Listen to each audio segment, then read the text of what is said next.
Il y a plus de 2000 ans, un homme nommé Jésus de Nazareth a parcouru ces terres, dont les paroles et les actions déclencheraient une transformation profonde dans l'histoire de l'humanité. Jésus est une figure qui transcende le temps et l'espace, avec son influence résonnant dans chaque coin du globe. Mais qui était cet homme? Était-il réellement une figure historique ou simplement un mythe perpétué au fil des siècles? Pour beaucoup, Jésus est le Christ, le Fils de Dieu, mais notre voyage cherche à dévoiler le Jésus historique, celui qui a marché dans les rues de l'ancienne Jérusalem. Nous commencerons par les évangiles canoniques, 4 récits qui, bien qu'étant des documents religieux, possèdent également une valeur historique. Nous explorerons les écrits des historiens romains tels que Tacite et Suétone, qui, bien que n'étant pas sympathisants des chrétiens, ont documenté l'existence de cette secte naissante et de son leader. Pline le Jeune, dans ses lettres, offre un aperçu de la manière dont les premiers chrétiens vivaient et pratiquaient leur foi en Christ, fournissant une pièce supplémentaire dans ce puzzle historique. En plus des textes, il y a l'archéologie, avec ses fouilles et découvertes qui mettent en lumière des artefacts et des sites mentionnés dans les évangiles. Nous examinerons également les manuscrits de la Mer Morte, dont la connexion avec les temps de Jésus pourrait offrir de nouvelles perspectives. Enfin, nous réfléchirons à l'impact durable de la figure de Jésus dans l'histoire. Comment a-t-il influencé l'art, la culture, la philosophie et la structure même de la société occidentale? Que représente son message aujourd'hui?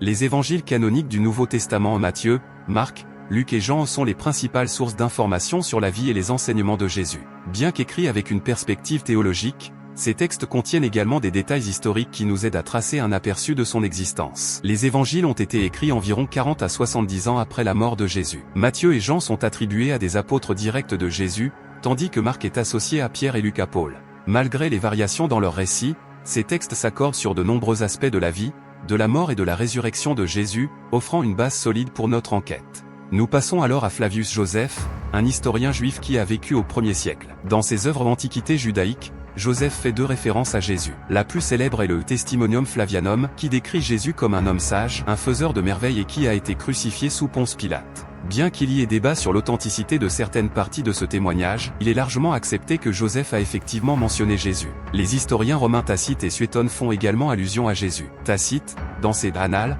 écrit sur Néron accusant les chrétiens pour le grand incendie de Rome et mentionne Christus, qui a été exécuté sous le règne de Tibère par Ponce Pilate. Suétone, dans la vie des 12 Césars, fait référence à un Christus, provoquant des troubles parmi les Juifs à Rome, une possible référence à Christ et à ses adeptes.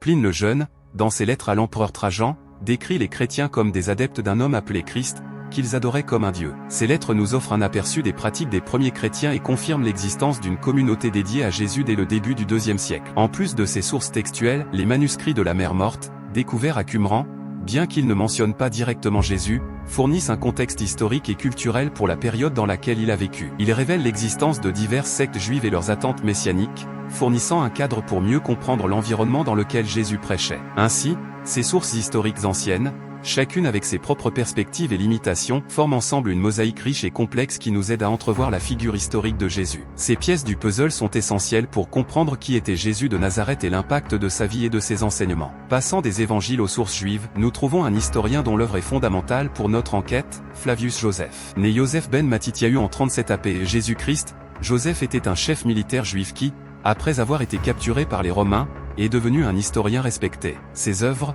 en particulier l'Antiquité judaïque et la guerre des Juifs, fournissent une vue détaillée du contexte historique du 1er siècle. La deuxième référence à Jésus dans l'Antiquité judaïque est moins contestée. Elle apparaît dans le contexte de la mort de Jacques, le frère de Jésus, qui est appelé le soi-disant Christ. Ici, Joseph décrit comment Jacques a été lapidé à mort par le grand prêtre Anano, offrant une corroboration précieuse du fait que Jésus était une figure connue en Palestine au 1er siècle. Ces mentions sont significatives car elles proviennent d'un juif qui n'avait aucune raison de glorifier Jésus. Joseph était un pharisien et, bien qu'il ne fût pas chrétien, son récit fournit une validation indépendante de l'existence de Jésus et de certains événements cruciaux de sa vie. Cornelius Tacitus, né en 56 AP Jésus-Christ, est largement considéré comme l'un des plus grands historiens romains. Dans son œuvre Annales, écrite vers 116 AP Jésus-Christ, Tacite mentionne Jésus de manière explicite en rapportant le grand incendie de Rome en 64 AP Jésus-Christ. Selon Tacite, l'empereur Néron a cherché des coupables pour l'incendie et a accusé les chrétiens, un groupe alors petit mais croissant, qui suivait Christus. Il écrit, Christus, dont le nom dérive, a souffert la peine de mort sous le règne de Tibère par les mains de l'un de nos procurateurs, Ponce Pilate. Ce passage confirme non seulement l'existence de Jésus et son exécution, mais indique également qu'en moins d'une génération après la mort de Jésus, son influence était déjà suffisamment notable pour être enregistrée par des historiens romains. Nous passons maintenant aux lettres de Pline le Jeune, qui nous offriront une vision encore plus détaillée sur les pratiques et la perception des premiers chrétiens au début du IIe siècle. Pline est né vers 61 AP Jésus-Christ et fut un gouverneur et administrateur romain éminent. Ses lettres à l'empereur Trajan, écrites entre 111 et 113 AP Jésus-Christ, fournissent une vue directe sur la manière dont le christianisme était perçu et traité par les autorités romaines de l'époque.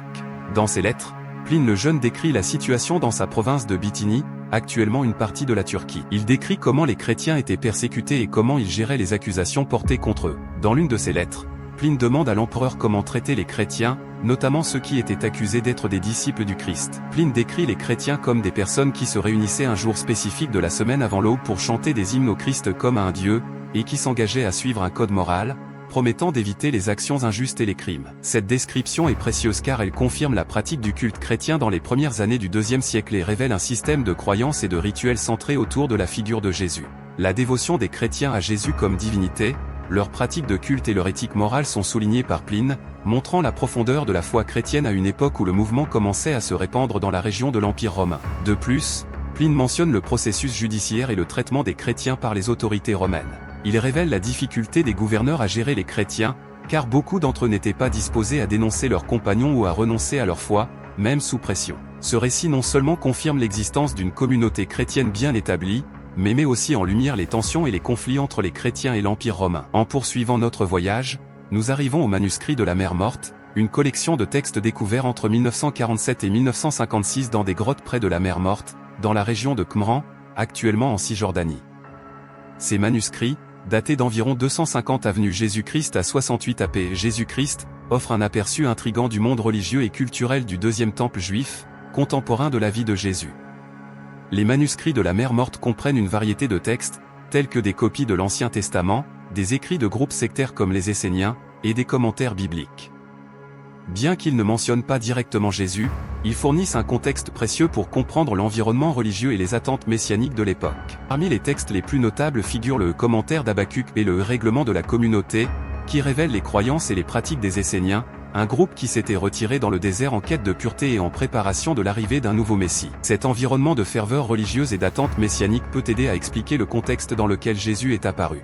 Le commentaire d'Habacuc, par exemple, interprète les écritures hébraïques de manière à refléter une attente apocalyptique, dans laquelle un sauveur était attendu pour apporter la justice et restaurer le royaume de Dieu. Ces attentes concernant un Messie peuvent avoir influencé la manière dont les contemporains de Jésus l'ont perçu et comment lui et ses disciples ont interprété leurs propres messages et actions. Les découvertes archéologiques ont fourni des preuves tangibles et contextuelles qui aident à corroborer et à enrichir ce que nous savons sur Jésus et sur l'environnement dans lequel il a vécu. La synagogue de Capharnaüm. Une découverte significative a été la synagogue de Capharnaüm. Une structure datant du 1er siècle est mentionnée dans les évangiles comme un lieu où Jésus prêchait et réalisait des miracles. Les fouilles montrent une synagogue remarquablement grande et bien construite, indiquant que Capharnaüm était un centre important et influent dans la région. Le temple de Jérusalem.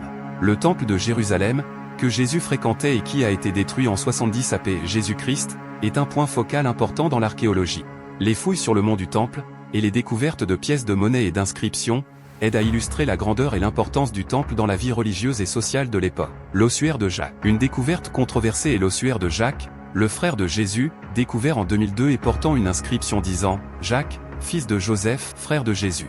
Bien que certains chercheurs mettent en doute l'authenticité de l'inscription, si elle est authentique, cette découverte offrirait une preuve directe de l'existence de Jacques et de sa relation avec Jésus. La route des pèlerins et les voies commerciales. Les études des routes commerciales et des itinéraires de pèlerinage en Palestine aident également à comprendre comment les idées et les nouvelles sur Jésus pouvaient se répandre. Les voies de communication entre les villes et les centres religieux ont permis la diffusion des mouvements et des enseignements, aidant à contextualiser comment le christianisme primitif s'est répandu. Artefacts et reliques. Divers artefacts, tels que des amphores et des ustensiles trouvés lors de fouilles, aide à reconstruire le quotidien des communautés juives et chrétiennes de l'époque. Impact des découvertes. Toutes ces découvertes archéologiques contribuent à une compréhension plus riche et détaillée du contexte dans lequel Jésus a vécu et prêché. Elles non seulement confirment certains aspects des récits évangéliques, mais offrent également une vue plus complète de la vie et des circonstances de la Palestine du 1er siècle. La figure de Jésus n'est pas seulement centrale pour le christianisme, mais joue également un rôle significatif dans l'histoire mondiale. Son impact a transcendé le domaine religieux, façonnant l'art,